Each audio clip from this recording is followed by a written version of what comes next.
Good evening and welcome to Bronx Talk. In New York City and across the nation, Election Day was a loud statement by Democrats. Here in New York City, of course, Zoran Mamdani was elected to be our 111th mayor.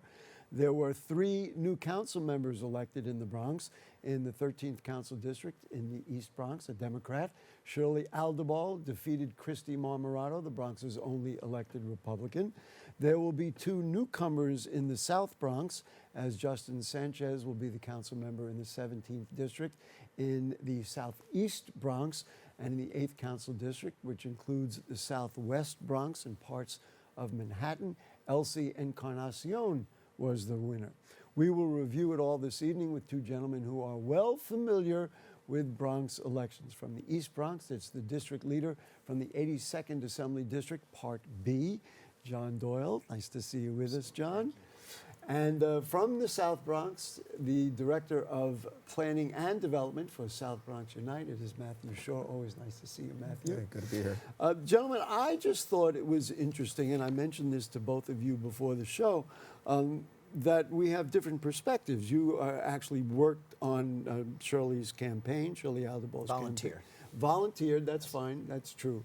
But you put in the effort. Yes. And you really work for a grassroots organization and want to talk about how a council member fits the community. John, let's just start. Why did Shirley Aldebal defeat an incumbent Republican? I think you touched on it in your introduction. This was an election that had national tides. People saw what was going on in the federal government, and they had a visceral reaction to it. And I think with our local incumbent, though she tried to localize this race as best she could, unfortunately, those national wins were too much. And I think your debate even here, when you touched on issues like healthcare and the federal troops coming in, her partnerships with ICE, the fact she never broke from the National Republican Party, I think that hurt her in this election. She received a significant amount of labor support. Of course, her background is at 32BJ. That's correct. I read enough documentation that labor really did come out. Talk a little bit about that kind of effort and how that plays with participation, with showing up and all those kinds of things. Look, you always rather have more support than less. And I think, again, 32BJ, which was the union Shirley worked at for over 30 years, helping New Yorkers get better health care, better wages, better working conditions.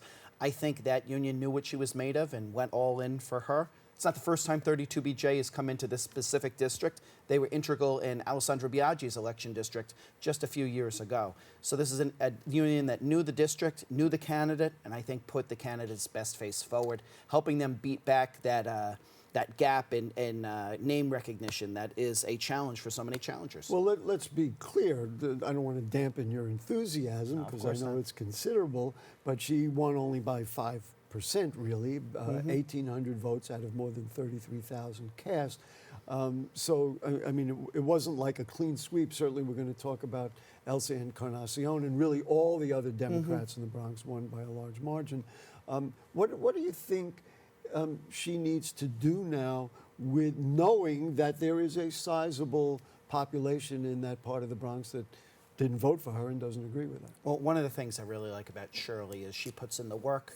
For many years, she put in that work outside of the cameras, out of the glamour, just hard work, organizing unions, organizing building janitors, things like that, helping people at JFK get health care things, Healthy Terminals Act. So I'm sure she'll go in there with her sleeves rolled up, willing to work with anyone who's willing to work with her.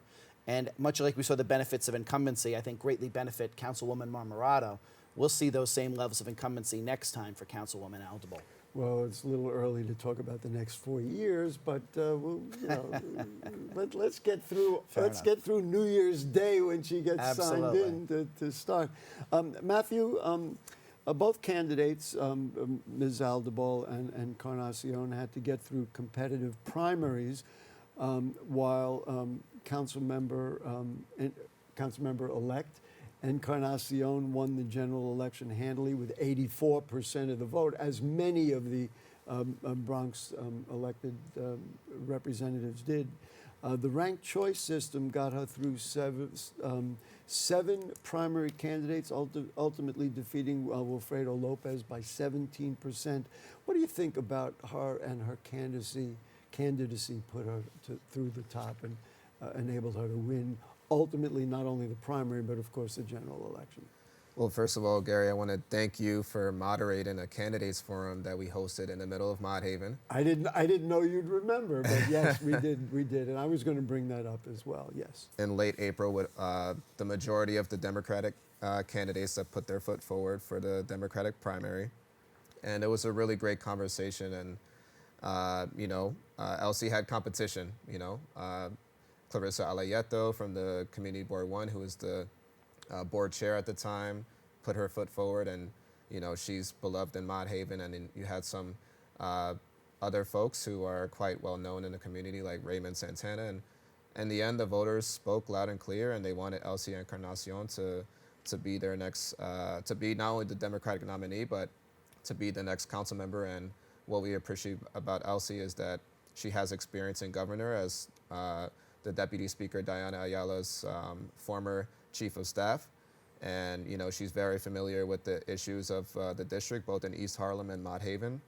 And she's familiar and well acquainted with community groups on the ground like South Bronx Unite. And we don't have to spend a lot of time with Elsie, explaining the work that we do. So we appreciate that and expect that she'll hit the ground running. How would you measure local interest? And I know that because we did do that forum in the spring before the primary, you were really concerned about educating the public Yes. about who the candidates were.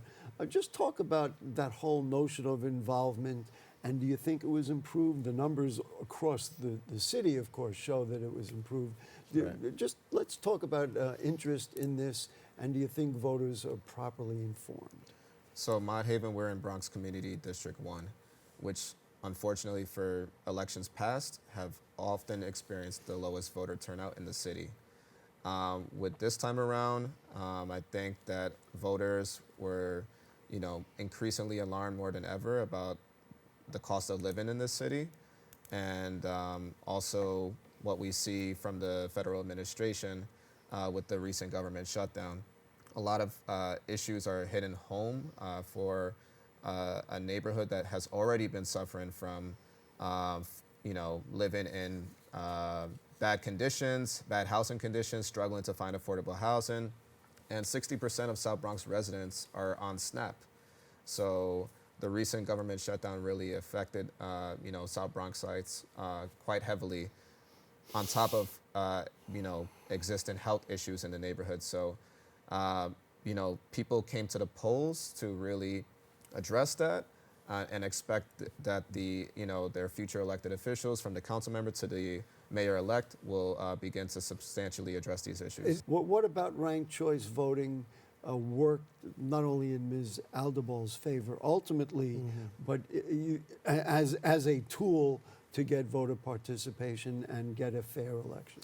Absolutely. So I think, and credit to our Congresswoman Alexandria Ocasio-Cortez, as well as the Working Families Party and others, I think there was a very conscious effort in District 13 that we couldn't have a bloody primary or a messy primary where you had these candidates going at each other, pitting each other against each other, and just being very nasty and negative.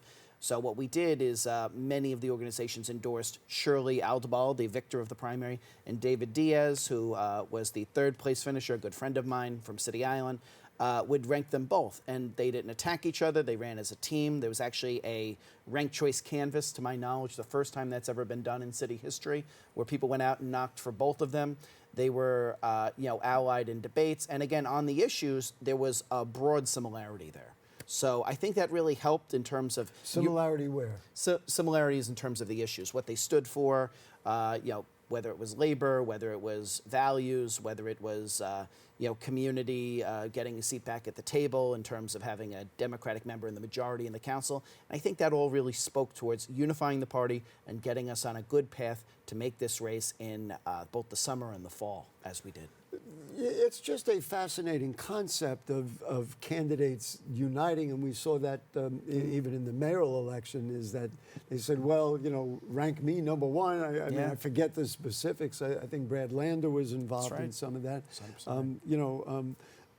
Working Families Party had the Rank the Slate campaign, too. That's right.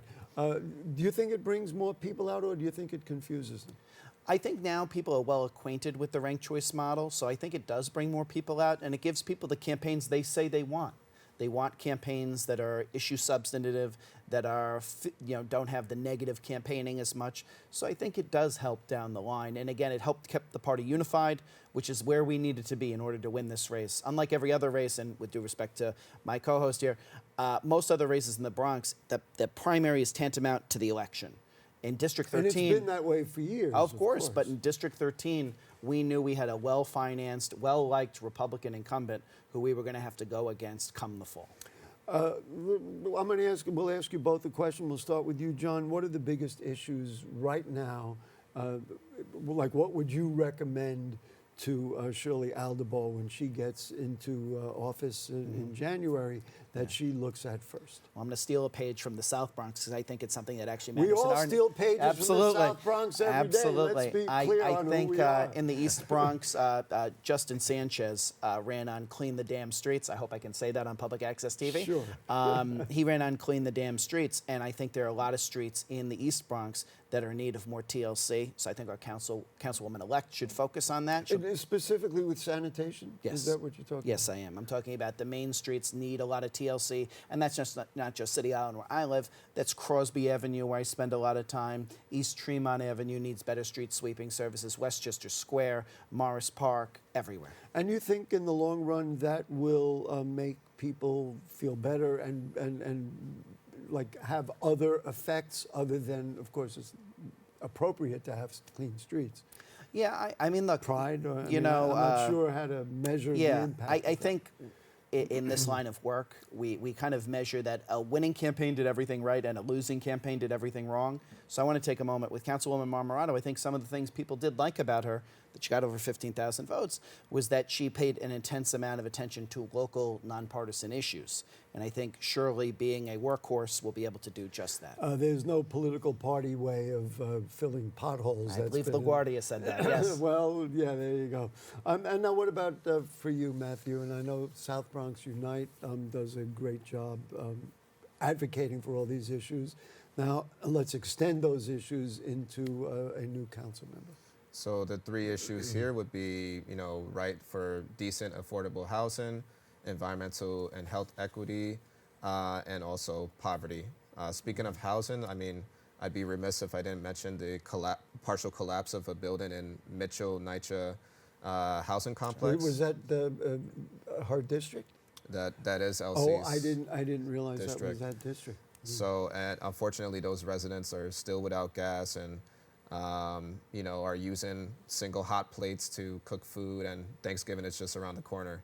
So people are really struggling to, live in their current existing housing stock and also struggling to find affordable housing. In terms of your advocacy for South Bronx Unite, Yep.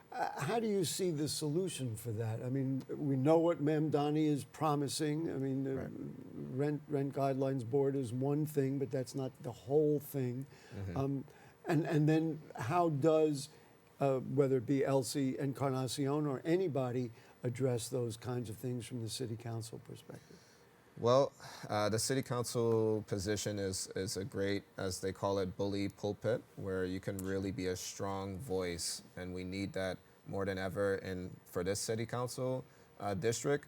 Elsie is from East Harlem, and the incumbent is also from East Harlem, so what we really expect from Elsie is just a strong presence in Mott Haven. That's what voters are really calling for, specifically in Mott Haven, and we believe that she can deliver. I just want to mention the environmental issues as well. South Bronx Unite, we focus very front on with addressing the asthma crisis in our community. We have an air quality monitoring program that we're doing with Columbia University. We've installed over 50 air quality monitors across the South Bronx next to highways, schools, places of worship where people live, to really understand the bad air that we're breathing in our neighborhood. 1 in 5 children in the South Bronx has asthma. This is a silent crisis that we really need a council member and future mayor to work with us to address. And then lastly, the built environment is directly connected to these poor health issues. So we want to work with future elected officials that are going to work with us to put investments in the neighborhood, whether that's more green spaces, whether that's green jobs, cleaner energy, electrifying these trucks that are the #1 source of pollution in the neighborhood. etc. I know there are differences between the two districts, but when you talk about environment and you talk about shorelines, you got the waterfront down in the South Bronx, and of course you have it in the East Bronx. What I thought was interesting, just because I knew that Matthew was going to talk about housing, Christy Marmorato essentially won over Marjorie Velasquez. One of the main reasons was her opposition to the Bruckner rezoning. That's correct. And then she, during her term, I think a lot of people credited her for reforming how the Metro North project was going. What's next in the future for housing in the East Bronx? It's one of the only districts that doesn't have a lot of supportive facilities. How do you think Shirley Aldebol will attack that? Well, keep in mind there were two controversial land use items in this year. One was the proposal for Bally's to come to BronxNet and Ferry Point Park, and the other was the Just Home proposal put on the campus of New York City Health and Hospitals Jacoby, where I work, separate from this. However, both of those, the councilwoman was in the opposition, and her colleagues overrode her on both of those proposals. So where I'm coming at it from, and just looking at the evidence, I think member deference is dead. And if you recall, before they overrode then Councilwoman Velasquez on the Bruckner Up zone, the council members were indicating publicly to the press they were about to override her on that as well. She flipped her vote, but had she stayed in her opposition, they probably would have overruled her as well. So, and keep in mind, all those ballot propositions just passed, as did City of Yes. Yeah, so there's been a lot of changes. Well, we're going to talk about both of those things. I have to interject. One of the first member deference, ignoring member deference, came in the Northwest Bronx when the city built the water treatment plant in Van Cortlandt Park. I think Councilmember Oliver Capel was dead set against it, and of course, right now we have a $3.2 billion plant. Folks, we have a video of Shirley Aldebol specifically talking about the Bally's thing. This goes back to our debate that we had just before the primary, just about a month ago. So let's take a look at what she said about Bally's. I believe that, when you start from a place of no, the developer or whoever you're dealing with is going to lowball you. And you took yourself out of having a real seat at the table and taking away our community's voice to resolve the issues that the constituents were bringing to you and to other elected officials. So this is an interesting perspective, because what she's basically saying is, yes, member deference is dead, and there could be advantages, even though there may be concerns about, parks alienation, traffic, and of course bringing a gambling facility into that part of the Bronx. Times have changed. I mean, how do you see the Democratic Party wholly endorsing it, because it came all the way from the borough president through the Bronx Chamber of Commerce, et cetera, et cetera?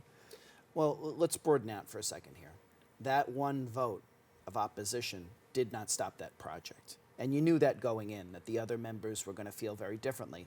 This Casino Advisory Council had been set up to bring in multiple voices. Yeah.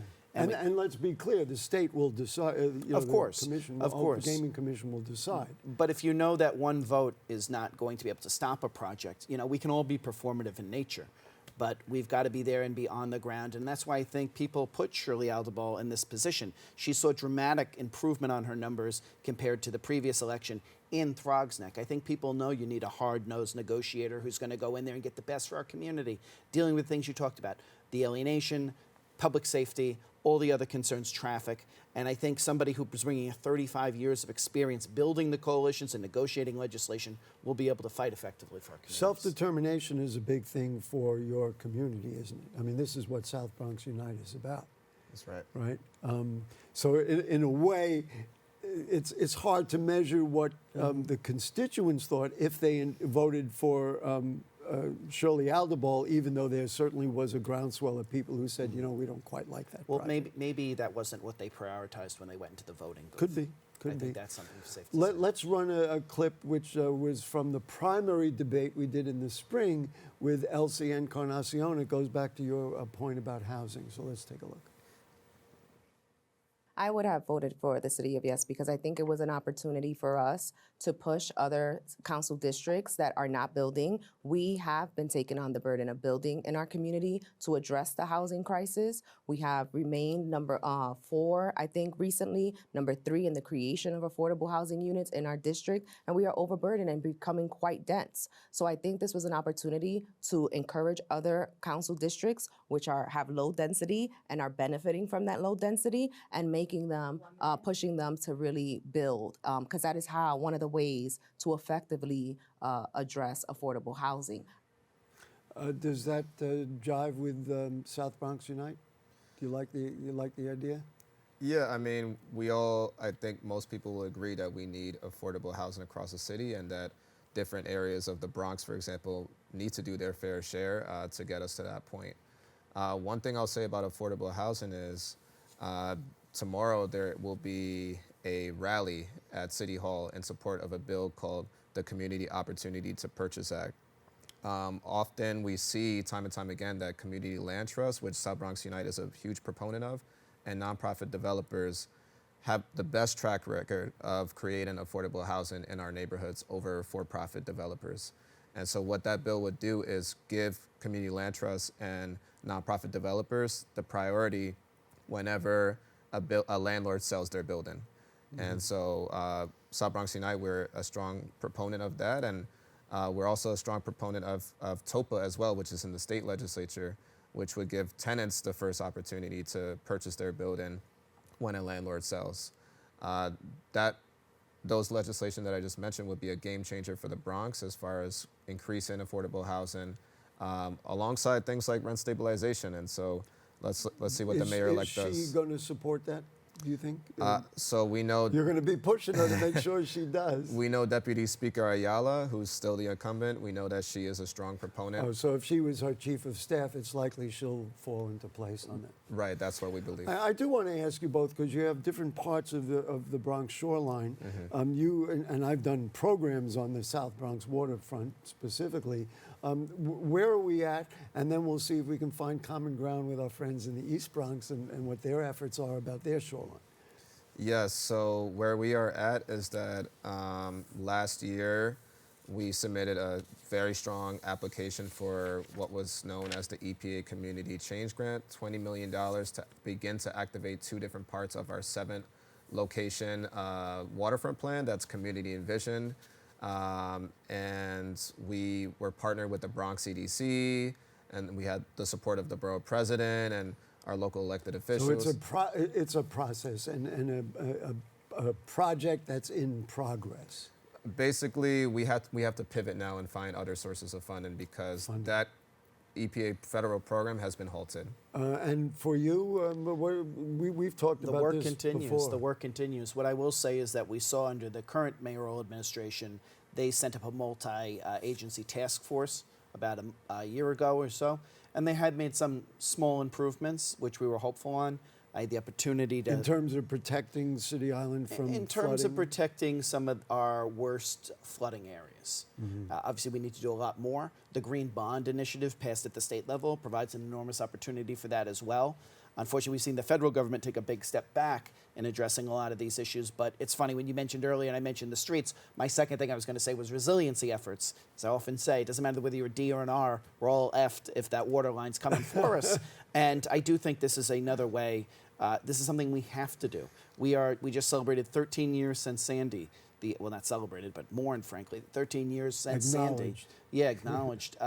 And there is more to do. And, you know, again, in the CB10, we have which is Community Board 10, we have the largest coastal line from Throgs Neck up to Country Club, City Island, Pelham Bay Park, and Co-op City. So we are uniquely vulnerable as our friends in the South Bronx. Of course, we need to do a lot more, and I'm hopeful that now that we have elected officials who all believe in climate change, we can all get on the same page and start coming up with a plan. At least here in the Bronx, we may not have it on the federal level. Before we run out of time, let's just talk about the new mayor. What do you think residents in CD 13 are expecting from the new mayor and hoping? Well, CD 13 did go for former Governor Andrew Cuomo. But I think, listen, we all will gather around and we'll watch his inauguration. We all have to root for the new mayor because his success will hopefully be the city's success. And that's what I communicated when I spoke to him over the summer. And I'm hopeful that we'll be making those investments into transit. Free buses is going to enormously serve parts of the East Bronx. We are a transit desert. And he does support the City Island Ferry, which, as you know, is a pet project of mine. But we had a long conversation about climate.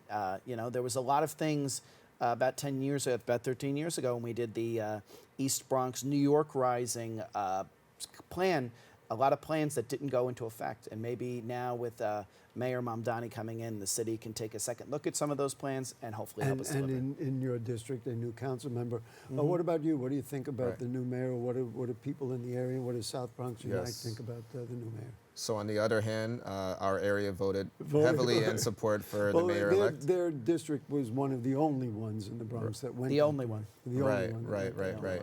So obviously the constituents of our area need and are enthusiastic about rent stabilization and freezing the rent. They are enthusiastic about things like universal child care. They are enthusiastic about public grocery stores. I can see that. What was the last thing you said? I'm sorry. Public grocery stores. And what I'll say about that is we have Hunts Point, the nation's largest food distribution site in the nation, and yet so many of our neighbors in the neighborhood suffer from food insecurity, and we are a food desert. It's one of the craziest things in the Bronx that we have that there, and we don't. Just a moment. What would make Shirley Aldabol's tenure for her first term successful? What would you like to see in the long run? I think for Shirley, there's a lot going on in our district. I think dealing with the resiliency needs is a great way to cut across that partisan divide. City Island's vulnerable, Country Club's vulnerable, parts of Throgsneck are vulnerable. But I want to bring up a good point that my friend just mentioned here. There were two big swings we saw in our district, in District 13, that I have the numbers on here. We saw about a 7-point swing towards the Democrats in Pelham Bay. What's in Pelham Bay? A lot of rent-stabilized apartments. A lot of people did freeze the rent, and Mamdani did exceptionally well there. It's the only part of our district he carried. Secondly, in City Island, we saw a Republican shift for Christy Marmorado. What did she campaign on and maybe overstate her involvement in? UPK. UPK was put in and 3PK was put in. That was a Democratic proposal under de Blasio. And for you, what are you hoping to see from LC that will make it successful? Strong partnership. LC is, versed on the issues that South Bronx Unite is campaigning for. We know that she will support a lot of the legislation that Ayala supported. And we look forward to working with her closely. John Doyle, thank you. I'm sorry to cut you off, but the time is what it is. Matthew Short, thank you. John Doyle, thank you. And that concludes tonight's program. We want to thank our producer, Ray Pagnucco, did a great job on the program, our BronxNet production and editing crew, and of course you two, the people of the Bronx. We love you. That's why we're here. See you next week.